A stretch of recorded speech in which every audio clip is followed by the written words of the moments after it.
Some dreams begin with greasy hands and end in boardrooms filled with bitter coffee and lifeless numbers. Mark Benson was once that kind of man. A young guy raised in a working-class neighborhood in the town of Dunridge, where his father had spent 30 years driving trucks without ever earning a proper pension. Mark once swore that if he ever made it, he'd build a place where workers were never disrespected, a place where trust didn't need a contract to exist. And he did it for 18 years. Stallworth Haulers, the truck dealership Mark himself founded, became the pride of the town. Not because it sold the most trucks, but because it sold them with truth. People called Mark the last boss who still shakes hands for real, because with every truck sold, he'd personally check the engine, look his customer in the eye, and say, "If I wouldn't sell it to my dad, I won't sell it to you." But sometimes, the good things don't die from failure. They die from success. When Mark became chairman of the corporation and opened 6 more branches across the state, he no longer showed up in Dunridge very often. A new management team was brought in. Systems were automated, ledgers were optimized, everything was running well. Until one day, Mark received an email from a longtime customer, the son of the man who had driven the first truck Mark ever sold Uncle Mark. "Stallworth isn't the place my dad trusted anymore. They tricked my mum into paying a fee no one ever mentioned. Do you still remember the promise you made Mark read and reread that email for hours? Not because of the content, but because of the pain woven into every word. The promise that had once made his name had now been betrayed by his own company."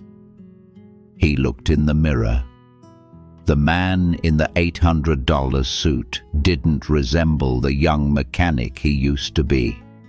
Maybe he was the one who had forgotten the most important thing, and there was only one way to uncover the truth.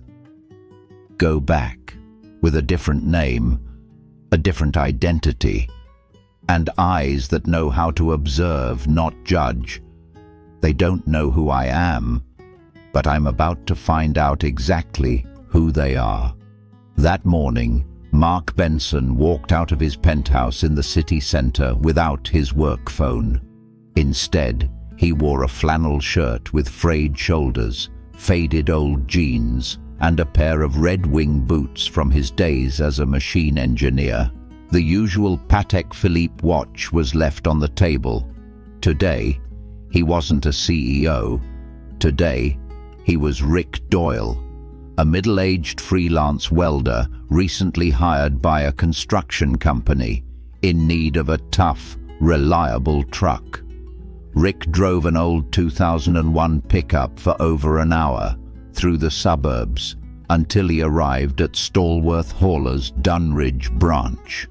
The sign was still there, faded blue paint, but full of mechanical grit. A lump caught in his throat. "This used to be my home. Why does it look like a stage set now?" He shut off the engine, adjusted his posture, deliberately hunched his back, and climbed out of the truck, slowly and heavily. His eyes scanned the space, the voices, the staff movement, the energy. No one recognized him. That felt strange. And it stung. A young man with slicked-back gelled hair and a rehearsed smile approached. "Welcome to Stallworth. I'm Chad. What can I help you with today, Mark?" As Rick nodded slightly, his voice a little raspy. "I'm looking for a truck for construction work. Doesn't have to shine, Just can't leave me stranded in the desert." Chad chuckled and patted Rick's shoulder casually. "You came to the right place. We specialize in heavy-duty trucks. You're in luck today. We just got a new shipment in. Super budget-friendly." Rick gave a faint smile, nodded, but deep inside, a question sparked budget-friendly for who, the customer or the seller. They walked through the lot as Chad enthusiastically talked about different models, the day's exclusive deals, and a warranty package available only today. Mark, the man who had written the company's original warranty policy, immediately knew something wasn't right. "This warranty package, is it mandatory?" Rick asked. Chad paused for a split second, then replied quickly, "Well, it's strongly recommended, because without it, you'll be fully responsible for any breakdowns, and you know how trucks can be." Mark stayed silent, his eyes narrowing slightly. This wasn't the Stallworth way. Back then, they encouraged customers to read every word of the contract. Now they were using fear to push sales. Rick kept up the act, asking about prices, pretending to hesitate, requesting to check the engine. Chad remained professional, but his eyes kept darting toward the glass-walled office above, where a man in a black suit was watching them. Mark recognized him immediately, Jason Ward, the branch manager. Once a hand-picked protege Mark had brought into the company. Jason looked down like a king watching over soldiers, not like a leader supporting a customer. "You used to be an idealistic young man, Jason," Mark thought to himself. After 20 minutes of pretend negotiations, Rick suggested holding the truck and starting the paperwork, promising to return tomorrow to finalize. Chad led him inside and pulled out the paperwork. On the very first page, Mark spotted the line item, system handling fee, $1,200. It had never been mentioned. His heartbeat slowed, not because of the money, but because of the silence. The kind of silence that comes from someone who's grown too used to customers not reading the fine print. He nodded, pulled a pen from the pocket of his flannel shirt, but didn't sign. Instead, he placed the pen lightly on the paper, looked Chad straight in the eye, and said, "If I were your dad today, what would you say differently?" There was no answer. The air in the consultation room suddenly thickened after Rick's question. Chad gave a strained smile, avoiding Mark's gaze. "Well, if it were my dad, I'd probably try to get him a little discount," he said, quickly flipping to the interest rate page to redirect the conversation. But Mark wasn't so easily misled. The system handling fee, $1,200. The exclusive protection plan, $2,500. A tiny grey footnote read, "These charges apply automatically unless the customer opts out in writing." Mark stared at that line like he'd just been slapped in the face. Documents automatically applied. This wasn't negligence anymore. This was a deliberately engineered scam system. He lowered his voice. "I'd like to see the full contract, not the summary version. Is that possible?" Chad flinched slightly, then nodded. "Yes, of course. But usually customers don't go that far. Everything's covered in the summary." Mark smiled the kind of smile only those who've been betrayed truly understand. "I'm not a usual customer." Chad disappeared for a few minutes, then returned with a thick stack of papers. Mark flipped through each page, jotting notes in a small notebook. He didn't say much, he just wrote and wrote. After nearly 40 minutes, Mark left the contract room and said he wanted to think it over for a few days. Chad looked disappointed, but tried to smile anyway. "Hope to see you again. Rick. Don't let that old truck leave you stranded out there." The words seemed harmless, but to Mark, they struck something deeper. The way sales were no longer driven by understanding, but by fear. Mark wandered out of the showroom, but didn't leave the lot. He circled around back, where employees usually smoked and chatted, hiding behind a truck being washed. He overheard two staff members talking. Jason already said, "Anyone who lets a customer walk without signing loses points that month." Yeah, Chad nearly closed on some old guy today, but the dude kept asking for the full contract. Real pain in the arse, just like old man Ramirez last week. Didn't want to pay that loss protection fee, so they threatened to cancel his delivery. Mark clenched his fists. The anger wasn't about what they said, it was about what he knew. None of this happened by accident. Someone or a group of people had rebuilt the entire business philosophy into something toxic, turning employees into pressure machines and treating customers like targets to close in on. He returned to his truck, but didn't start the engine.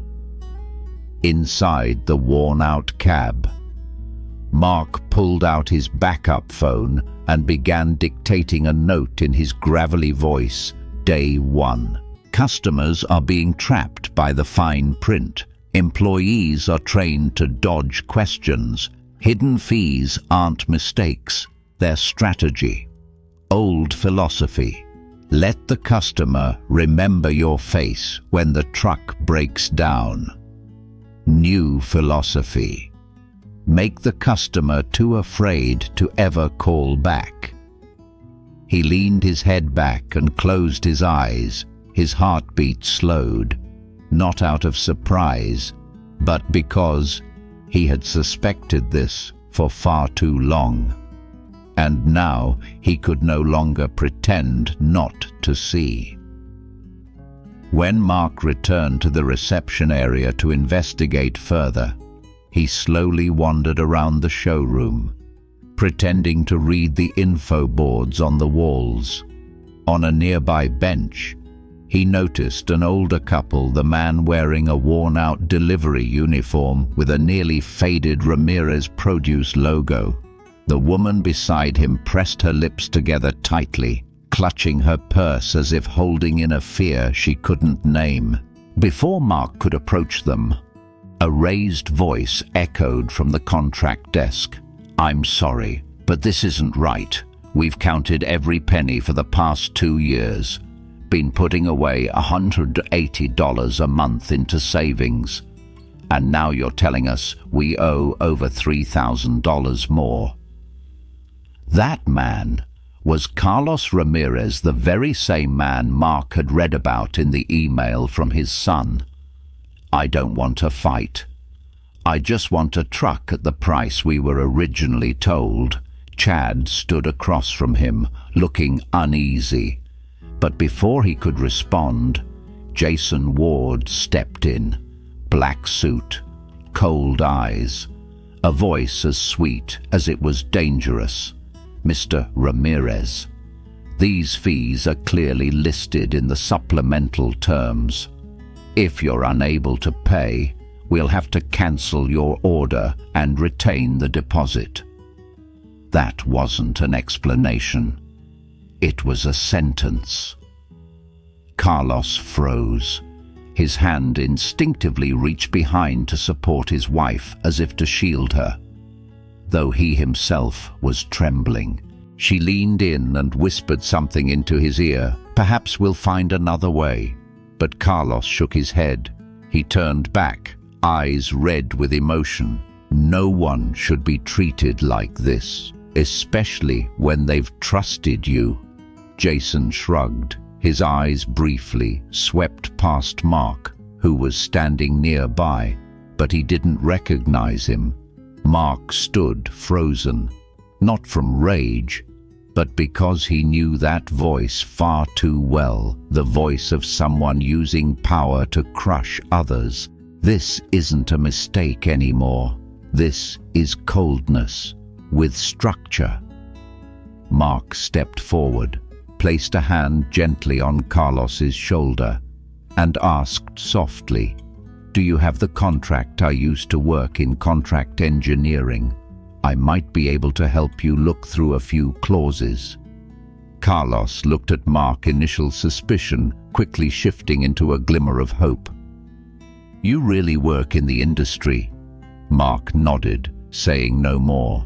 He glanced through the paperwork and immediately pointed to a note about the supply chain restoration fee, a vague charge Jason had inserted as a baseless way to extract money. This fee wasn't in the original quote, and it wasn't disclosed directly. If you escalate this to the regional office, they'll be forced to respond. Jason cut in, voice sharp. "Who are you? This is between me and my customer." Mark turned and looked Jason straight in the eye. It was no longer the gaze of Rick Doyle. It was the gaze of the man who had built this company from nothing. But he held his calm, responding evenly. "I'm just someone who can't stand seeing decent people treated like garbage." Carlos placed a hand on Mark's shoulder. "Thank you. Whatever happens, at least today, I don't feel alone." After the couple walked out of the showroom without signing anything, Mark slowly stepped outside to the parking lot, pulled out his secondary phone, and recorded day 2. The system uses intimidation to trap deposits. The poor don't need discounts, they need transparency. No one is too poor to deserve respect. Ramirez, a father, a husband, and today, a reminder, every dollar has tears behind it. Mark looked up at the sky as it shifted into sunset hues. A sharp ache stirred in his chest, not from regret, but because he knew the company that once bore his name was hurting people like Ramirez every single day. And if he didn't act now, everything he had ever believed in would be buried forever under a revised price list.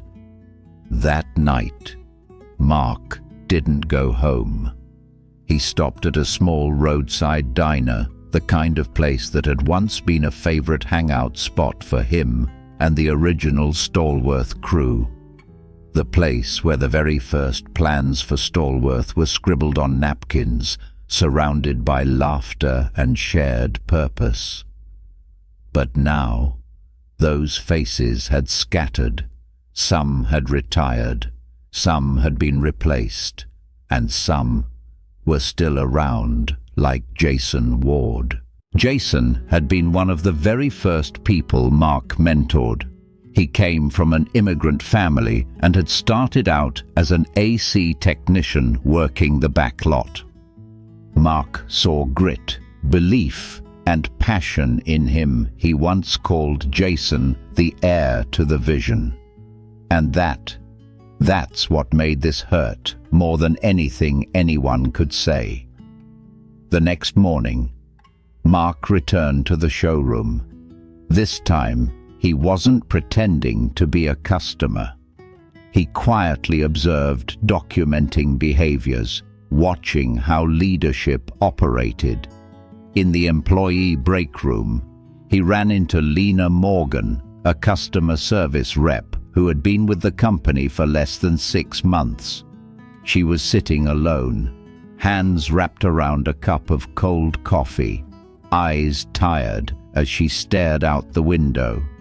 Mark walked over, pretending to make conversation. "Are you at the front desk today?" Lena nodded faintly, the corner of her mouth barely twitching into a smile. "Not really sure. The schedule's changed 3 times this week. I just sit and wait for someone to call my name." Mark frowned. "You don't look okay. Something bothering you?" Lena looked at him for a moment, then whispered, "You're not from this company, are you? You don't seem like one of them." Mark chuckled softly. "Let's just say I'm someone who used to believe in the slogans on the wall." Lena blinked, then sighed. Her voice was almost a confession. "Last week I tried reporting that a customer was charged incorrectly. Jason called me into his office and said, 'You're here to support, not to fix the system. If you want to be a journalist, resign.' Since then, I've stayed quiet. But every night, I feel like I'm betraying myself." Mark sat in stunned silence. The young woman in front of him wasn't incompetent. She was living proof of a system designed to silence the good just so they could survive. That afternoon, Mark walked into Jason's office, carrying a box of donuts like an unsuspecting stranger. Jason looked at him, clearly annoyed by the interruption. "Sorry, I'm in a meeting. If you could just—" Mark set the box of donuts on the desk, cutting him off. "Jason, do you remember the first time we sat together at Lucy's diner? I told you, we're not selling trucks, we're selling trust." Do you remember that? Jason froze. A moment passed, one that felt like a lifetime, before he stammered. Mark nodded. For the first time, he removed his cap, revealing a face weathered by time and by disappointment. Jason's voice softened, and he turned away. "I'm just doing what I have to do to keep the numbers up. We're competing with a dozen cheaper competitors." Mark didn't get angry. He simply asked, "And you plan to compete by hurting the poorest people among them?" There was no answer, only heavy breathing, and the slouched figure of a man for the first time, no longer in command. Mark stood up. Before walking out, he paused at the door. "My biggest mistake wasn't trusting you. My biggest mistake was letting you believe you had to become someone else to be called successful." That night, Mark sat in his truck and added another entry to his journey, log day 3. "The people I once called family, now arms of a system I no longer recognize. And worst of all, they think they have no other choice." The next morning, Mark returned to the showroom earlier than usual. This time, he didn't go to the display floor, didn't step into the contract room, and didn't chat with customers. He walked to the back where few paid attention, the contract storage room, home to the documents no one ever asks about, but where the truth always hides. Using a fake employee badge borrowed from an old associate, Mark slipped into the archive section, where customer records from the last 3 years were organized by month. No one noticed him after all. Who would question an old tech guy combing through files? Mark pulled out 3 binders, April, May, and June of this year.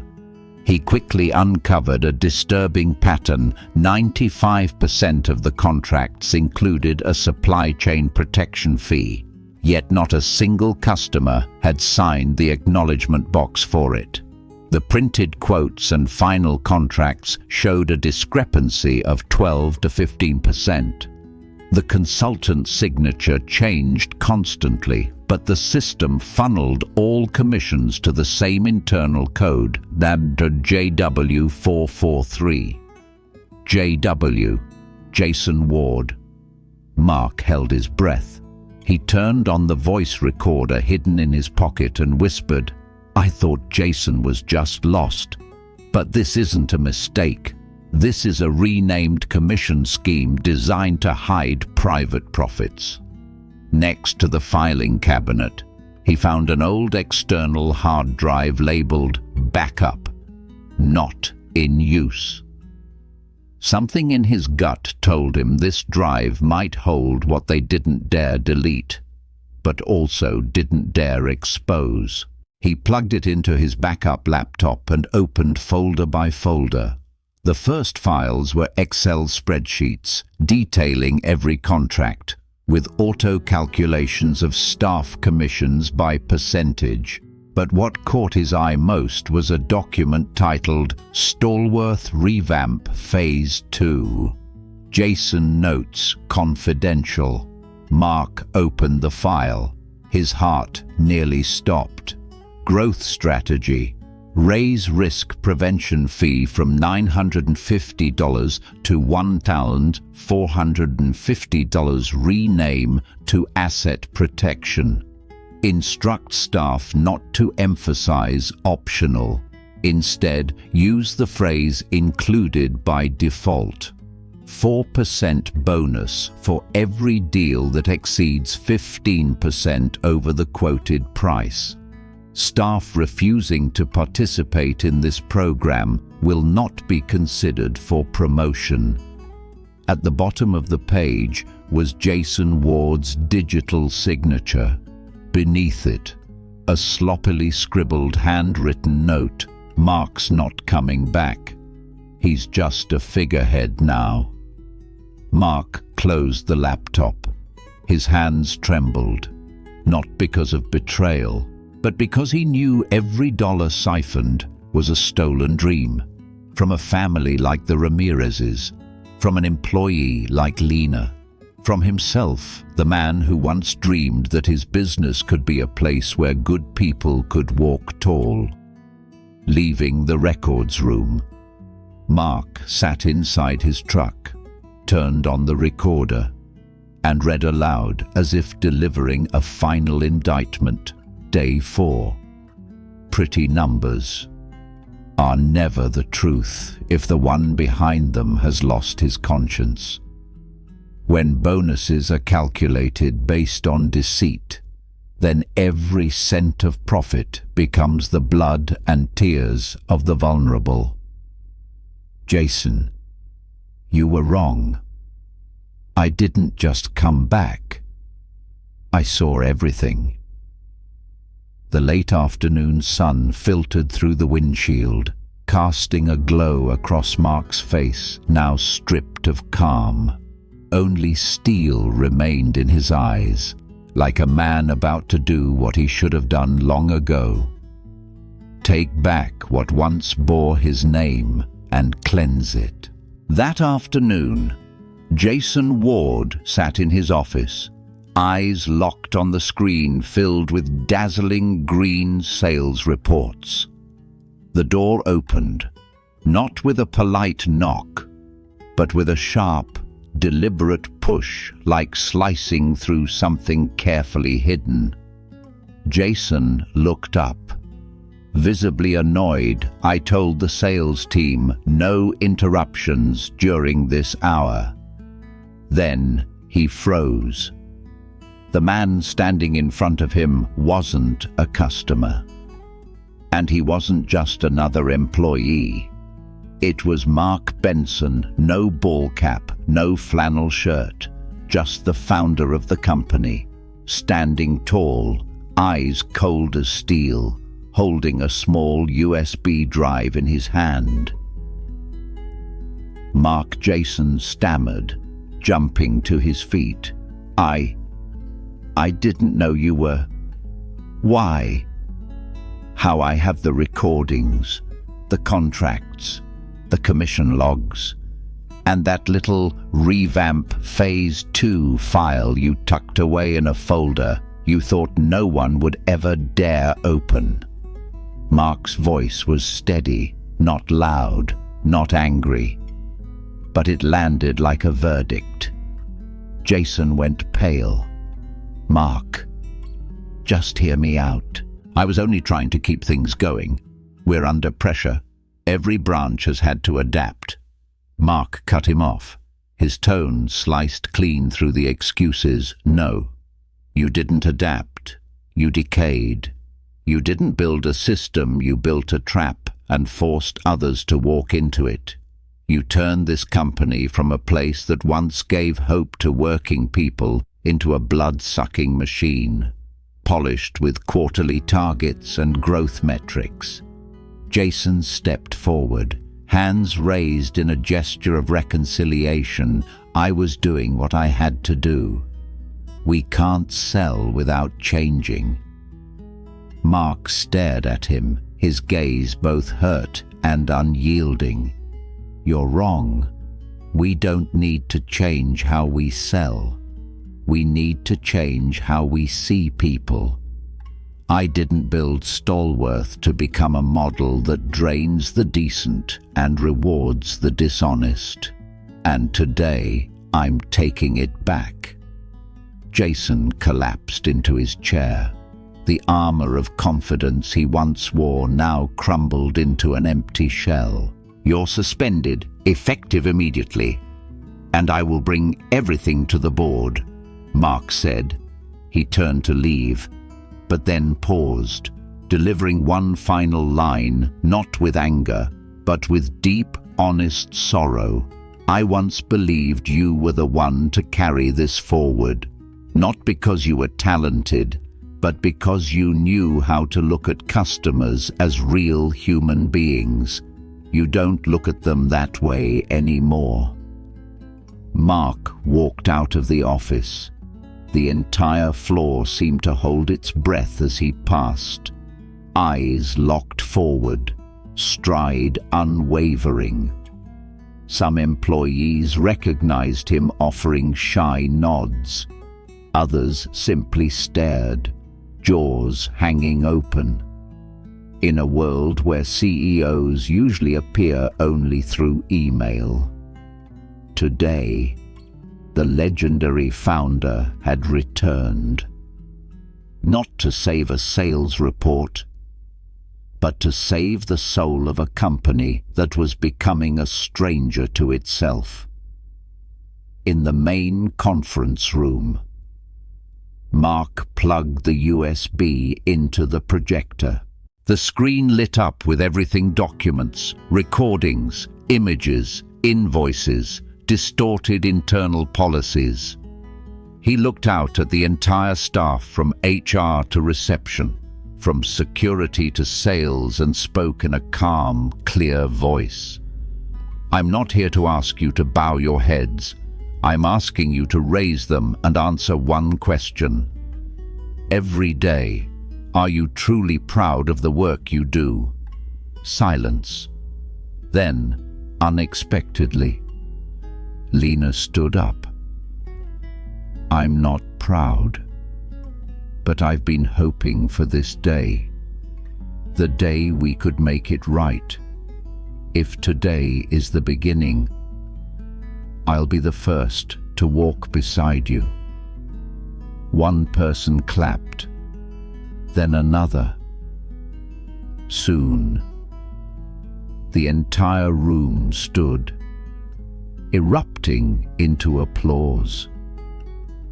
Mark didn't smile, but in his eyes, for the first time in years, something had returned: hope.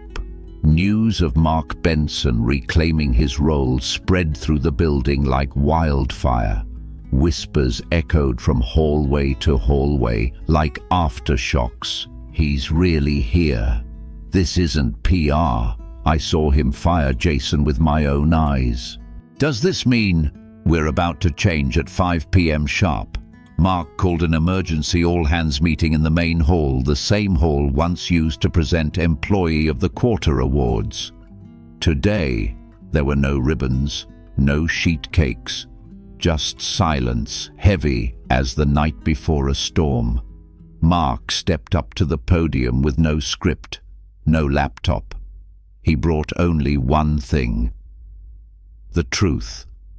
I'm not standing here today to reprimand you. I'm standing here to apologize. The room stirred. Eyes widened in disbelief. A CEO returning to apologize. I'm sorry for walking away, for believing green numbers meant we were doing the right thing, and for allowing my own name, Stallworth, to become a cloak others wore to deceive. He pulled the USB from his shirt pocket and connected it to the main screen. Spreadsheets, faked contracts, internal policies, voice recordings, every piece of evidence laid bare, raw, undeniable, no effects, just the truth. Mark looked up. I'm not here to ask who's to blame. I'm asking you. Do we want to start doing it right again? Silence. Then Lena, still the first to rise, stood up. If you need someone to call every customer and apologize, I'm ready. Another salesperson got to their feet. I used to be scared to speak up, afraid I'd lose my job, but now I'm more afraid of what happens if I keep staying silent. Then another, and another. These weren't excuses. They were honest confessions, not born from pressure, but from release. Mark nodded. Good, because starting today, everything changes. He pulled out a printed 30-day reform plan, each line clearly outlined. All contracts with incorrect charges will be 100% refunded. Staff will be retrained from the ground up, taught by the very customers who were once mistreated. Any policy that causes confusion will be removed and replaced with plain, simple language. A new program, Restoring Trust, will allow customers to rate employees directly visible in real time on the showroom's public display board. Mark looked out at the entire team. Anyone who disagrees with these changes is free to walk out after this meeting. I won't keep anyone who chooses to make a living off someone else's fear. No one left. Instead, there was applause, not orchestrated, not robotic, but each clap came like a heartbeat, real and steady thumping again for the right reason. After the meeting, Mark stepped out onto the second-floor balcony. The late afternoon sun hit the large glass windows, reflecting the image of staff still standing in the hall, hugging one another, some in tears. A former maintenance worker, once transferred for being inefficient, approached quietly and said, "You don't know.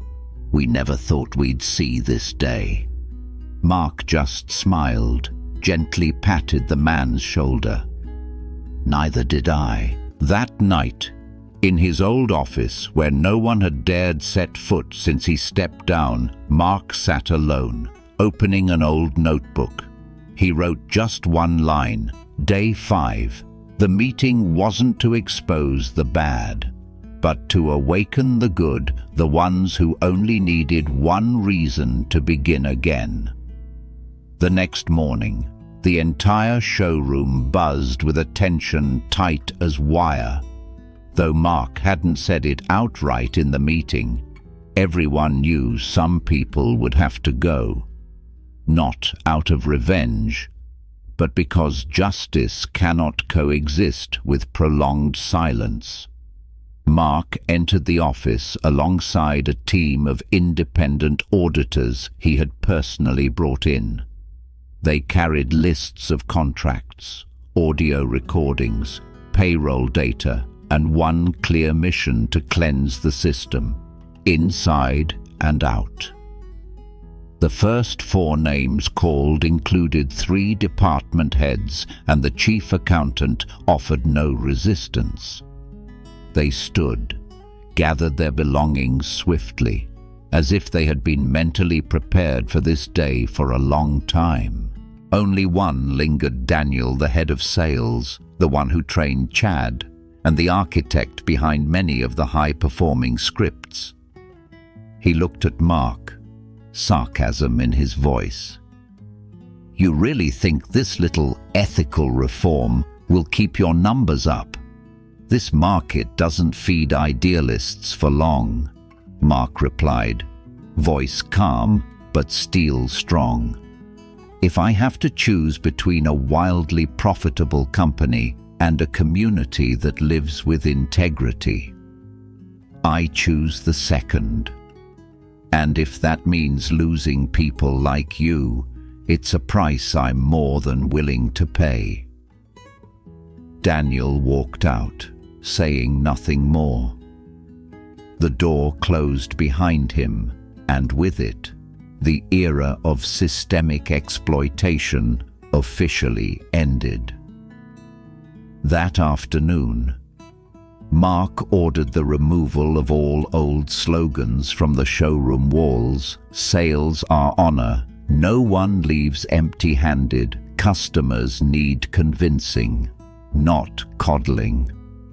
In their place, he hung a single hand-carved wooden sign, simple and unpolished. "Here, honesty counts toward your bonus." The first day of the new Stallworth began with a video call to every branch. Mark didn't read reports. He simply told the story of Carlos Ramirez, the man overcharged $3,000 and nearly robbed of his dream after 2 years of saving. He ended with one simple line: "If a contract makes someone feel ashamed to sign it, then it's not a contract. It's legalized fraud." Every employee at every branch was instructed to pause all transactions for 3 days and attend a new professional ethics reboot program led by the very customers who had once been wronged. And surprisingly, no one objected. In the first week, sales dropped by 38%.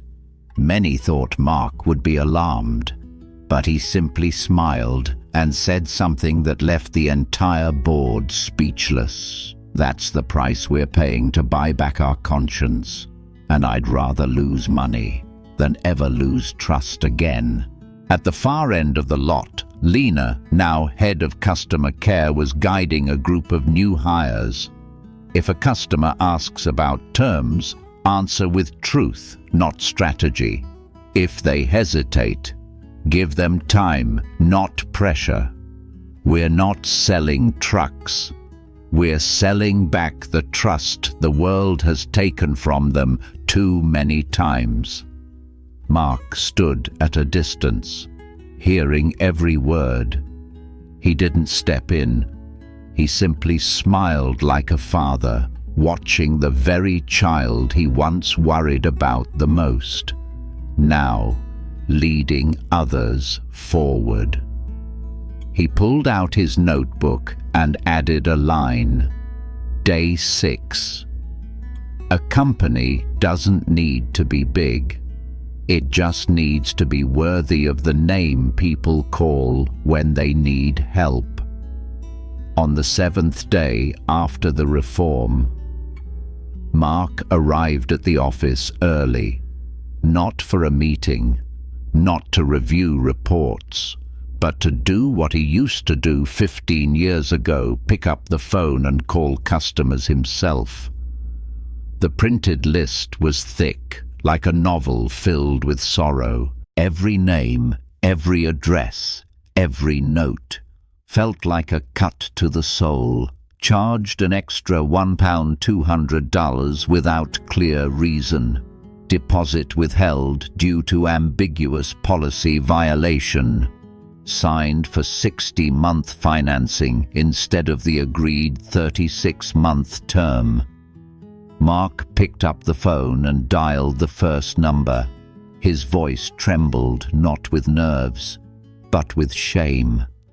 "Hello, this is Mark Benson, the founder of Stallworth. I'm not calling to sell you anything. I'm calling to say I'm sorry." Silence on the other end. Then a deep, choked breath. "We used to believe in your company, until that truck forced my family out of our rental home from the interest charges buried in the contract." Mark listened without interrupting, without defending. After a few minutes, he said, "I can't undo the past, but I can refund every dollar, every cent of interest, and every loss. And if you're willing, I'd like to deliver it to you personally." 3 days later, Mark stood outside a mobile home on the edge of the suburbs where Carlos Ramirez and his wife now lived. He didn't come alone. With him were Lena, a technician, and a brand new truck. No hidden fees, no interest, no traps. Carlos opened the door. The moment he saw Mark, he paused, his eyes flickering between anger and disbelief. Mark stepped forward, placed his hand over his heart, and spoke slowly. "I didn't just bring you a truck. I brought a sincere apology and a promise. From now on, no one like you will ever have to go through this again." Carlos choked up. He didn't hug Mark, but he extended his hand, gripped his firmly, as if to say, "I forgive. Not for you, but for myself, so I don't have to carry this wound forever." The journey didn't end there. Mark visited every household on the list, sometimes in migrant worker neighborhoods, sometimes a small bakery on a street corner. At each stop, he left behind something greater than a refund, a handshake, an honest gaze, and a promise signed not in ink, but in honor. Back at the showroom, one day, Mark saw something that stopped him in his tracks. A new wall had been built near the entrance where employees and customers passed every day. Pinned to it were dozens of handwritten cards, clipped to tiny wooden pegs. Each card held a note. "Thank you for finally hearing our voices. I used to not trust anyone who sold cars. That's changed now. Trust is rebuilt bit by bit. Today, I'm bringing this truck home for my son." At the center of the wall was a carved wooden plaque with one of Mark's own quotes. "Trust isn't built by price tags. It's built by what you do when no one's watching." Mark stood there for a long moment. Then he turned to Lena, standing beside him with a smile. "You came up with this wall?" he asked. Lena shook her head. "No, it was a customer, Mr. Carlos. He said if we were able to hurt people through a system, then we can also heal through a system." Mark pulled out his notebook and wrote another line. Day 9. Trust doesn't return through campaigns. It returns through every name spoken right, every apology spoken true, and every dream returned whole. 1 month after Mark Benson's return, the atmosphere at Stallworth Hauler's Dunridge branch had completely changed. Gone were the urgent shouts to close the sale. Gone were the tension-filled target check meetings that felt more like interrogations. In their place was laughter. The laughter was real, not because a KPI was met, but because a customer had just signed their very first contract with tears in their eyes, and not a single hidden fee attached. Mark no longer worked from the top-floor office. He had moved to a small corner at the back of the showroom, where a simple wooden desk sat next to the same worn leather chair he'd used 15 years ago. Beside the desk was a small shelf with a wooden plaque that read, "If there's something you feel hasn't been heard, sit here. I will listen. Mark." One afternoon, Lena walked in carrying a folder. "Mark, this is an application for the Customer Experience Director role. I think you should look at it first." Mark opened the folder, his eyebrows lifting slightly in surprise. The applicant's name, Chad Rivers. At the back of the file was a handwritten letter. "I used to be the kind of person I myself wouldn't trust. But because of what happened, I've come to understand that truly serving customers isn't about performing.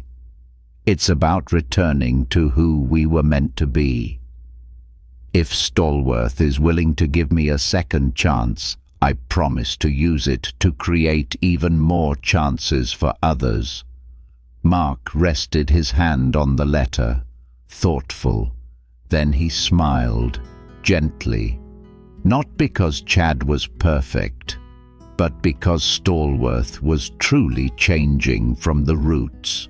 The following month, Stallworth hosted a community and customer gathering titled "We Came Back to Listen."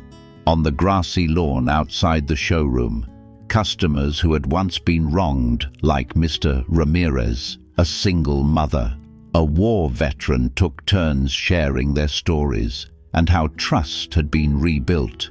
At the end of the program, Mark stepped onto the stage, holding a young oak tree about 2 feet tall, its roots still clinging to soil. He planted it in a corner of the lawn, beside a bronze plaque that read, "Today, we plant the first seed again, not of a brand, but of a promise." The applause wasn't loud or explosive.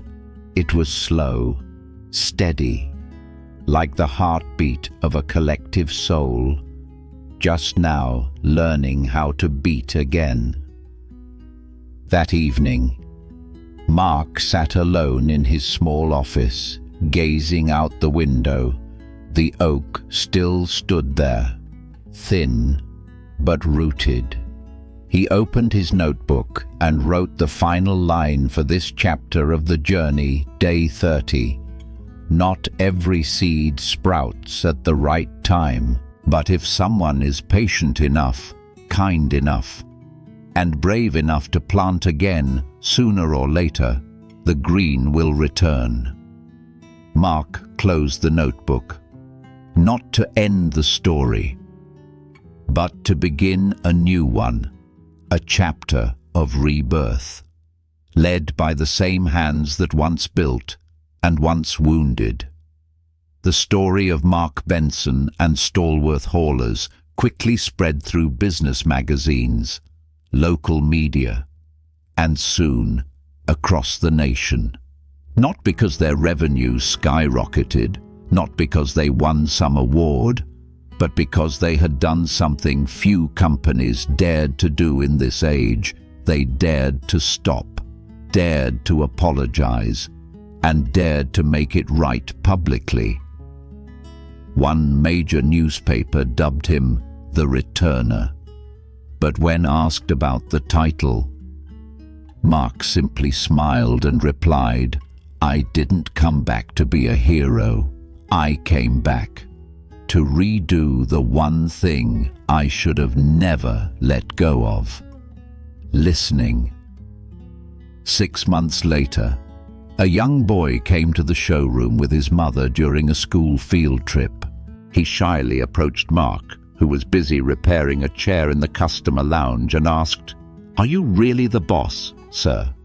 We heard you once disguised yourself to spy on your own company. Is that true?" Mark sat down to meet the boy at eye level, smiling warmly. "Yes, I did, because I didn't know any other way to see the truth, when I'd been standing too high above it." The boy paused, then asked another question. "So, what's the most important thing you learned from doing that?" Mark looked at the boy for a long moment, not like someone answering a child's question, but like someone answering his younger self. "I learned that a truly strong company isn't the place where the best all rise to the top. It's the place where the weakest are never left behind." The young oak tree in front of the showroom now reached nearly to an adult's knee. Every day, returning and new customers would pause there to take a photo, read the engraved plaque, or simply stand still for a moment in a world that rarely slows down. Many said what Mark planted wasn't just a tree. It was something rare that still survived in a world full of deceit and spin trust. If you've ever been deceived by a system that felt unchangeable, if you've ever felt small in the face of price lists, fine print, or cold rejections, then please remember this: there are still people who dare to stop. There are still places willing to make it right. And there are still seeds, trampled though they may be, that will rise again. As long as someone is brave enough to start over with a single apology. This world doesn't need more expert sellers.